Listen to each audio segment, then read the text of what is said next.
I can't believe that my moving snowman build for Frost was published 5 years ago, and now it's one of the most insane builds for this Warframe, especially after Echoes of Duviri.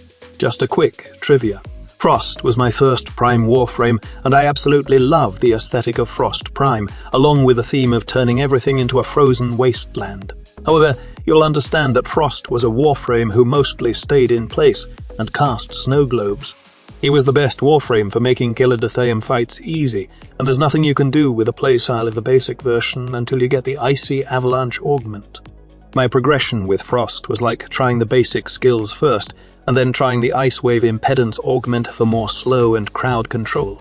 I remember my Ice Wave Impedance build in the past being an absolute joy while farming Hyracorn for those relics. You drop a snow globe to protect the excavator, and then slow incoming infested with Ice Wave Impedance. It was a lot of fun, but then again, I was too scared to get out of my bubble because when I did, I would surely get one, shotted by high-level enemies. The only build that gave me the courage to roam around the map was the Icy Avalanche build, which I called the Moving Snowman.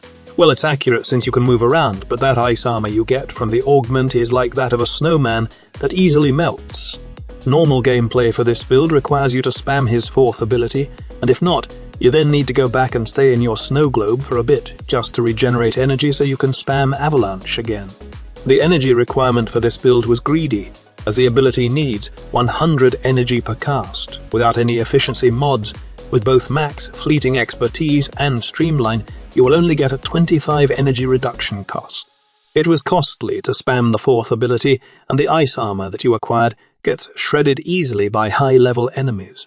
Digital Extremes added another augment for Frost called Biting Frost, and instead of making it a survivability skill, they added an increase in critical chance and critical damage to those enemies that get frozen by any Frost ability. This was a controversial augment, and the community was dumbfounded by the decision of Digital Extremes to make this an augment instead of actually making it Frost's passive ability. It doesn't make sense to add an augment that gives critical chance when there are Warframes like Zephyr that get critical chance with her passive without wasting a mod slot. Despite Frost not having received an actual rework, the Warframe has survived over the years. To be honest, the Echoes of Duviri update is its saving grace. First of all, Frost's Icy Avalanche augment received a huge buff.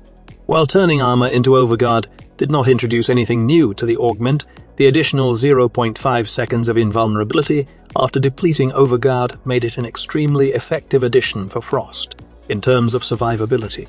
With this augment, I can freely roam any map without worrying about getting one-shotted by enemies.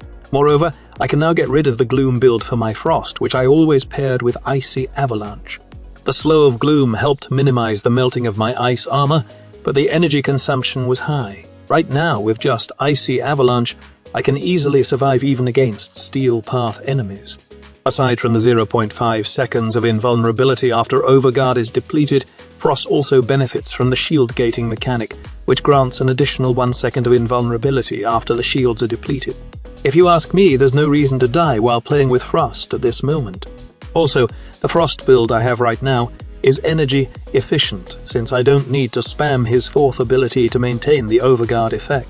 This means I can get rid of Fleeting Expertise in my build, which is the mode I was using to decrease duration and make the freeze on enemies shorter, allowing me to reapply the freeze status and gain Overguard more frequently.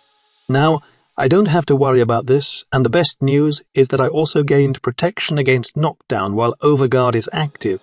Additionally, no status effects can bypass my health when Overguard is active, and even Eximus units' attacks and abilities are rendered useless against this extra layer of health provided by Frost. The best part is that the Icy Avalanche augment can be spread to team members, enabling them to benefit from status immunity and 0.5 seconds of invulnerability from Overguard. The bad news, though, is that players relying on Hunter Adrenaline or the Raj mode for energy regeneration will definitely dislike this change, as Overguard will interfere with their builds. Another reason why playing with Frost is super fun right now is because of the cold mechanic tweaks and extra features. The first noticeable change is when you cast his 4th ability. Enemies are drastically slowed as the freeze status can now stack up to 90% slow.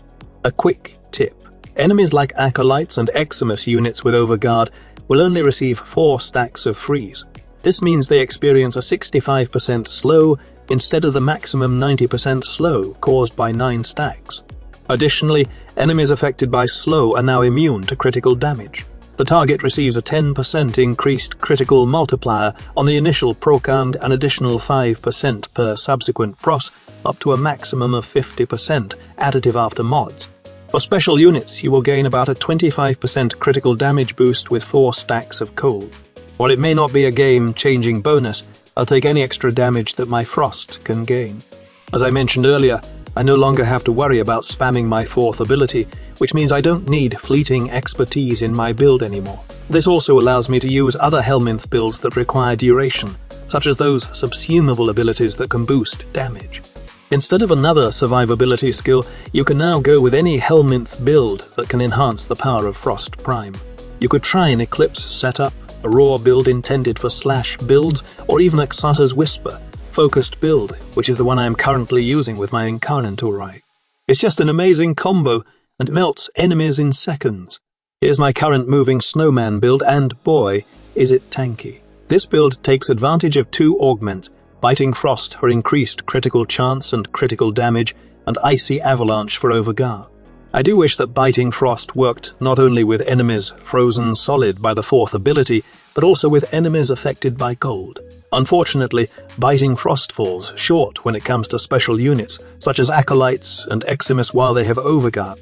Nonetheless, it's still a lot of fun to see those red critical numbers from my Incarnon, torrid while melting those trash mobs.